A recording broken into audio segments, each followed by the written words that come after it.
Watch this plate go from £3.50 to £13.50. Yeah, that's what people think it costs me.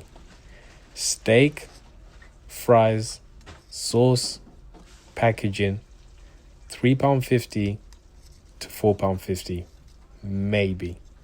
But the truth is, I'm not just charging for ingredients, I'm charging for everything that got me here. The early mornings, the content, the hours building this from nothing. I've built a brand people trust.